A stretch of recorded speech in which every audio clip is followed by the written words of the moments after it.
자, 다음 순서는요. 이 책에 추천사를 두 분이 써주셨는데 그 중에 한 분이 서울대학교 심리학 교수이자 서울대 행복연구센터가 있습니다.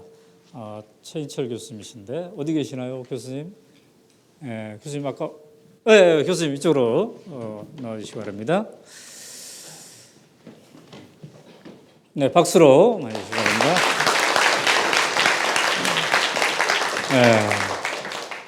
엊그저께 제가 우리 최 교수님께서 하시는 센터에 가서 강의를 하고 왔습니다. 이제 품앗이로 또 이렇게 와주셨는데 자, 10분간 행복은 어디에서 오는가 이 특강을 듣도록 하겠습니다. 아무 데서나 듣는 특강이 아닙니다. 여러분 10분 내로 행복을 거머쥐시기 바랍니다. 사실 특강이라고 하기에는 좀 어울리지 않고요. 오늘 이제 주인공이 우리 오연호 대표님이고 책이기 때문에 저는 어떤 인연을 통해서 제가 추천사를 쓰게 됐는지 그리고 그 책에 담겨져 있는 내용과 제가 하고 있는 일 또 연구하는 것과 어떤 관련이 있는지 그냥 개인적인 얘기를 좀 해볼까 해요. 그리고 특강이라고 하기에는 시간도 그렇게 또 사실 많지 않고 그래서 제 개인적인 관점에서 이야기를 좀 해볼까 하는데요. 제가 오 대표님 처음 뵌 거는 작년 여름인 걸로 서로 합의를 봤어요. 계산해 보니까 작년 여름이더라고요.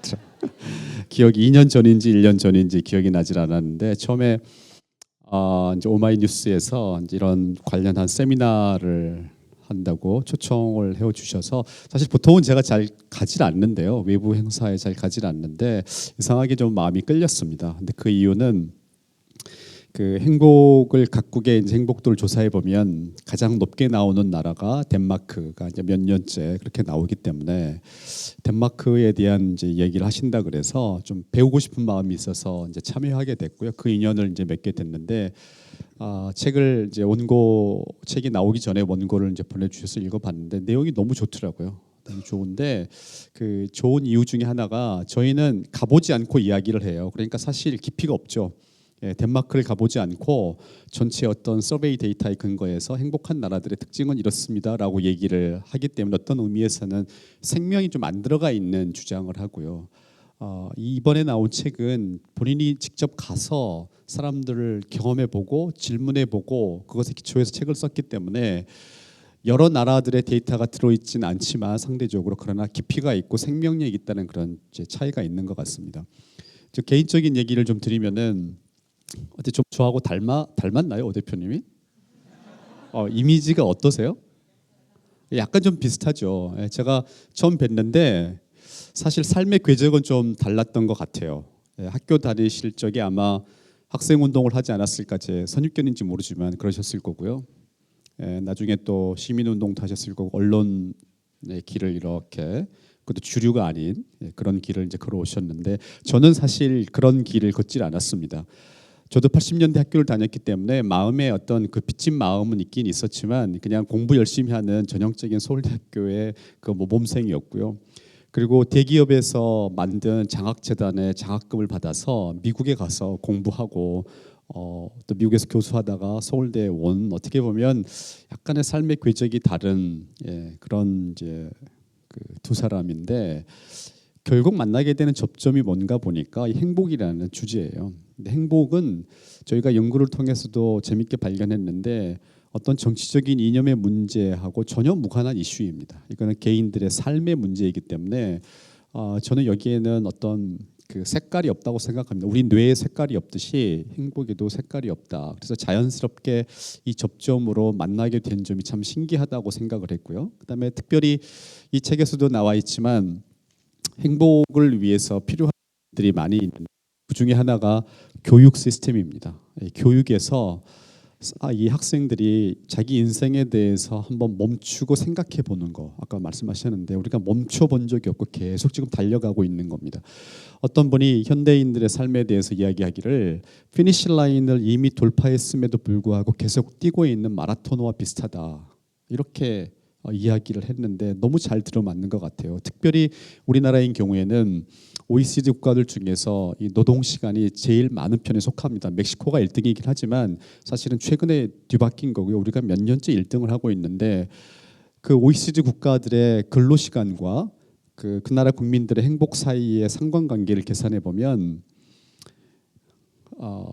너무 슬프게도요. 일을 많이 하는 나라일수록 행복감이 낮습니다. 그래서 코릴레이션이 한 마이너스 0.4 정도 나오는데요. 그 정도면 굉장히 강한 상관이고, 멕시코는 일을 가장 많이 함에도 불구하고 어떤 그 민족적인 기질적인 어떤 특징에 의해서 행복감이 높아요. 그래서 굉장히 예외적인 케이스이기 때문에 멕시코를 빼고 계산하게 되면 상관관계가 마이너스 6 정도로 올라가게 됩니다. 그러니까 굉장히 열심히 달리고 있지만 실제로 사람들이 자기 삶에 대해서 느끼고 있는 만족감은 오히려 낮은 이런 전체적인 패턴 속에서 우리나라가 그 1등 국가라고 할 수가 있습니다. 그래서 이렇게 계속 달리고 있는 사회에서 멈추고 자기 인생에 대해서 생각해보고 어떻게 사는 게 잘 사는 것인지에 대한 소위 생각거리와 생각할 시간을 제공해 주는 것이 행복에 참 중요하다라는 생각을 저희도 해서, 저도 이제 그 뜻을 같이 하는 사람들과 서울대 안에 행복연구센터라는 연구소를 만들어서 5년째 연구와 교육 사업을 하고 있는데, 저희가 하고 있는 일이 어쩌면 그 이 책에서 기술하고 있는 인생 학교와 비슷한 일을 합니다. 물론 학교 밖에서 어떤 프로그램을 만들어서 운영하는 건 아니고, 저희는 학교 안에서 행복이라는 수업을 만들어서 교사분들 저희가 불러서 교육시켜드리고, 그분들이 학교에 가서 행복 수업을 학생들 대상으로 하는 일들을, 이제 그 교육 사업은 저희가 3년째 하고 있는데요. 굉장히 호응이 좋습니다. 그래서 행복에 관심이 있는데 신기하게도 교육이라는 공통점을 또 가지고 있다라는 점이 좀 가슴에 와 닿았고요. 그다음에 또 하나 근본적인 이 행복을 보는 관점에 있어서 좀 공유하는 점이 있다라는 점을 제가 생각하게 됐습니다. 그건 뭐냐면, 행복의 조건들을 어디서 찾을 거냐, 즉 행복이 무엇에 의해서 결정되느냐라는 질문에 대해서 크게 보면 학자들이 두 부류로 나누는 것 같아요. 하나는 행복은 철저하게 개인적인 주관적인 경험이기 때문에 개인적인 요소가 굉장히 중요하다. 그래서 예를 들면 개인의 성격이나 개인의 어떤 기질이나 혹은 개인의 마음가짐 같은 게 중요하다. 이것도 중요하죠. 그래서 이런 입장을 취하는 분들은 개인적인 노력들을 합니다. 명상을 하기도 하고요. 감정이 흔들릴 때마다 감정을 관리할 수 있는 법을 배우기도 하고, 또 스트레스를 관리하는 법도 배우고 힐링하는 법도 배우고, 이런 노력들을 하죠. 이것도 굉장히 중요한 부분인데, 또 하나의 그 캠프에서는 행복의 조건으로 중요한 부분을 사회적인 것들을 봅니다. 그러니까 행복은 개인에 의해서 결정되는 부분이 있지만 그 개인이 살고 있는 사회적인 요소에 의해서 결정이 됩니다.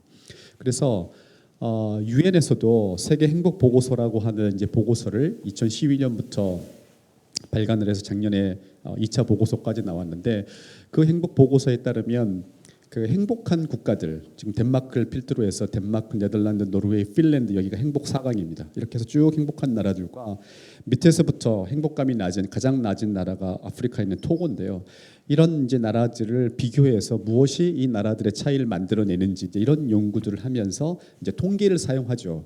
오 대표님 사용하신 것처럼 어떤 관찰과 직관 어떤 그런 게 아니고 이제 통계를 사용하는데, 아무튼 그런 통계 분석에 따르면 국가 간의 국민들의 행복감의 차이를 가장 크게 설명하는 요인들이, 사회적인 요소가 4가지가 나옵니다. 첫 번째는 그 경제적인 수준이에요. 국가가 절대 빈곤 상태에 있으면 국민들의 행복감을 느끼기가 굉장히 어렵습니다. 불가능하진 않겠지만 행복감을 느끼기 위해서는 개인적인 노력들을 굉장히 많이 해야 되는, 그래서 이 경제적인 부가 첫 번째 요소고요. 두 번째가 건강입니다. 그래서 평균 수명으로 측정할 수 있는 이 건강 수준이 낮게 되면 이 국민들의 행복감이 낮을 수밖에 없습니다. 그다음에 세 번째 요소는 이제 신뢰, 강조하셨는데 신뢰입니다. 그래서 이런 질문을 합니다. 당신은 어제 믿을 수 있는 누군가가 있었습니까? 가족이나 친구가 있었습니까? 라는 질문을 해서 그 질문에 대해서 예스라고 응답한 사람들을 가지고 데이터를 뽑아서 국가 간을 비교해 보면 이 정도가 국가의 행복의 차이를 설명하는 데 매우 중요하게 작동을 합니다. 그다음에 네 번째 요소가 뭐냐면은, 당신은 기업이나, 그러니까 당신 나라의 기업이나 국가가 부패했다고 생각하십니까? 이 질문에 대해서 응답하는 사람이 많은 나라일수록 행복감이 떨어집니다. 그러니까 이전에는 부패의 문제가 그것 자체로 중요했고요. 또 사람들 사이의 신뢰의 문제가 그것 자체로 중요한 문제였는데 연구를 하다 보니까 이 부패와 신뢰와 같은 사회적인 요소들이 그 사회에 살고 있는 개인의 행복감에도 직접적으로 영향을 준다라는 걸 이제 알게 된 겁니다. 그래서 행복에 영향을 주는 요인을 개인적인 요소로 주로 볼 거냐, 사회적인 요소로 볼 거냐에 따라서 사람들의 그 입장이 다르고 또 학문들도 좀 차이가 있습니다. 그래서 심리학 같은 경우에는 사회적인 요소도 물론 강조하지만 개인적인 요소를 비교적 강조하는 편이고요.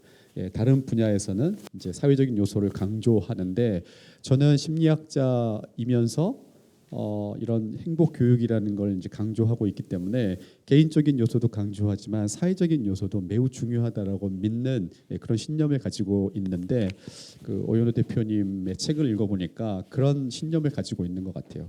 제가 서문에 그 추천사에 어떻게 썼냐면 인간은 유전의 힘을 의도적으로 거스릴 수 있는 유일한 존재인 것 같다라는 말을 썼어요.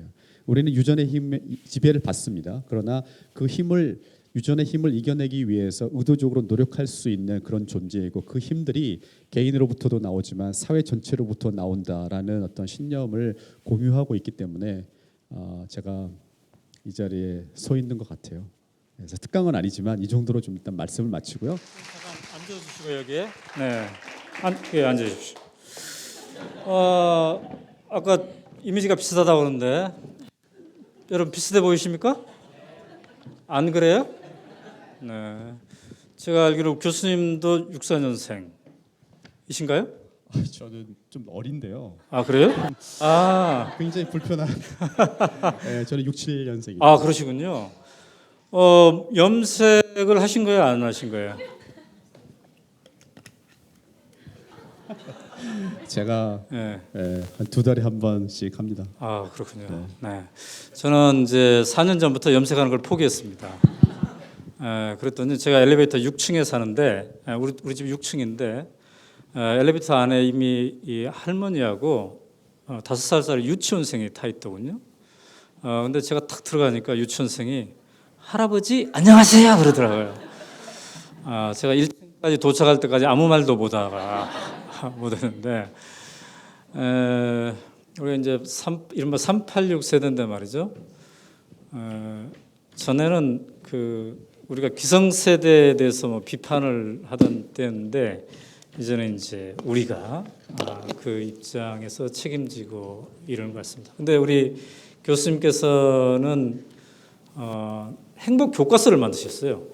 그래가지고 초등학교, 중학교, 고등학교까지 하나요? 중학교까지만. 지금은 이제 초등학교, 중학교 교과서만 나와 있습니다. 그래서 우리 전국에 그런 교과서에 한 번쯤 행복을 생각하게 하고 아이들도 어떻게 하면 행복하게 할 것인가 이런 학습을 아예 이렇게 하는 그런 훌륭한 일을 이렇게 하고 있습니다. 수많은 지식이 있는데 그 중에 최인철 교수님께 추천사를 부탁드렸던 것은 최 교수님께서 평소에 행복에 대한 전문가이기도 하지만 그렇기 때문에 또 추천사를 쓰면 책도 더 팔리지 않을까 이런 생각을 했는데 아니나 다를까 그저께 서울대 거기에 가가지고 그 교수님한테 책을 팔았습니다. 마지막에 우리 교수님께서 아주 좋은 소개를 해주시고 그랬더니 110명의 참석자 중에 몇 명이 사갔을 것이라고 추측하셨어요.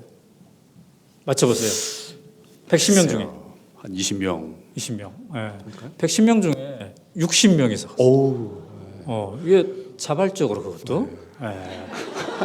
그 중에 10명이 저에게 문자를 줬어요. 네. 절반은 제 몫이네요. 그렇습니다. 그래서 역시 추천사를 잘 받았다 이런 생각을 하는데 이제 교수님께서 쭉 책을 쓰셔서 이제 감이 있지 않겠습니까? 이 책은 몇 권이나 나갈 것이라고 생각하십니까?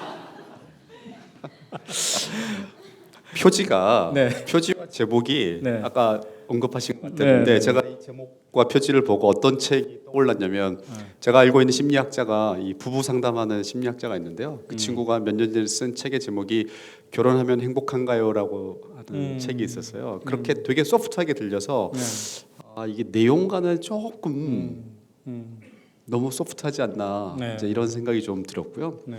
얼마나 팔릴지는 뭐 이제 오 대표님과 오마이뉴스 역량에 달려 있겠죠. 근데 이제 그 교보문고에 말이죠. 오늘 보니까 이게 불과 2주 만에 정치 사회 부분 3위에 올랐는데 상당히 많이 나간 거고 있죠. 근데 어디다 분류를 했냐면 자기 개발서로 해놨더라고요. 제목이 그렇게 돼 있어요. 근데 이게 이유가 있는 게 우리 교수님께서 추천사 쓰면서 자기 개발 행복에 대한 뭐라고 썼죠? 자기 개발로도 손색이 없다 이렇게 쓰셨던가요? 아마 네. 그 어떤 자기 개발서보다도 네. 좋다 뭐 이런 말 아니었을까요? 네, 그런 것 같아요. 행복에 관한 그 어떤 전문 서적보다 우리를 더 행복하게 해줄 것이라고 감히 자신한다. 네. 뭔가 자기 개발서라는 표현이 있었던 것 같은데 우리 편집부에서 수정했나? 어쨌든 덕분에 많이 팔리고 있는데요. 제가 이 자기소개에다가 내 마음속에 행복사의 연구소를 세워두고 있다 이렇게 썼거든요. 근데 사실 우리가 어떤 단체를 만들면 그 단체를 유지하느라고 또 부담스럽잖아요. 그래서 마음속에다 두고 이 마음을 다른 사람들과 나누면서 이렇게 했으면 좋겠다 이런 생각을 하는데 제가 교수님과 이제 1, 2년밖에 안 됐는데 그런 생각이 들었어요. 저는 행복연구센터, 서울대 행복연구센터의 마음속 자문위원이 되고 우리 교수님은 제 마음속의 행복사의 연구소의 또 마음속 자문위원이 되고 뭐 이 정도는 가능하겠죠? 네, 뭐 이 자리에서 자, 오늘 어려운 발걸음 하셨는데 마지막으로 인사 말씀 이렇게 하시면 되겠습니다. 제가 행복을 연구하고 교육하면서 가장 중요하게 생각하는 가치이기도 하고요. 그다음에 이 책을 읽으면서 다시 한번 확인한 가치이기도 한데 행복이라는 상태의 핵심은 자유로운 상태인 것 같아요.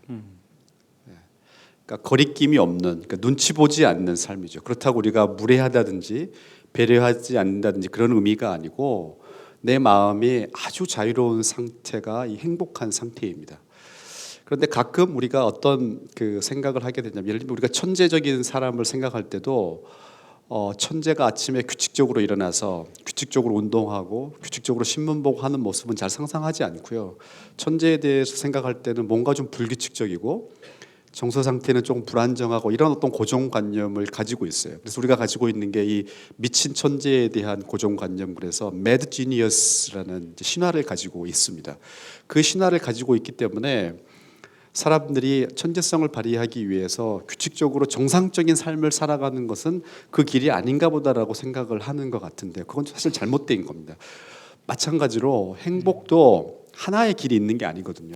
이 자유로운 상태에 이르는 길은 여러 가지가 있기 때문에 덴마크가 굉장히 좋은 모델이긴 하지만 사실 우리 삶에는 다양한 형태로 궁극적인 자유를 얻을 수 있는 길이 있기 때문에 행복해지기 위해서 하나의 정답이 있다라고 생각하면 그 순간 사실은 우리가 누릴 수 있는 맥시멈의 행복으로부터 또 멀어지는 길이 되니까 좋은 모델이 굉장히 좋은 모델이고 제가 볼 때는 지구상에서 존재하는 가장 행복한 나라의 전형이기 때문에 굉장히 좋은 모델이지만 그러나 우리 자신이 내가 내 입으로 행복은 이런 거다라고 하는 나만의 어떤 기준을 만들고 그거를 추구하면 우리 모두가 행복한 개인과 또 행복한 사회를 만드는데 큰 기여를 하지 않을까 이런 생각을 합니다. 네, 감사합니다. 네.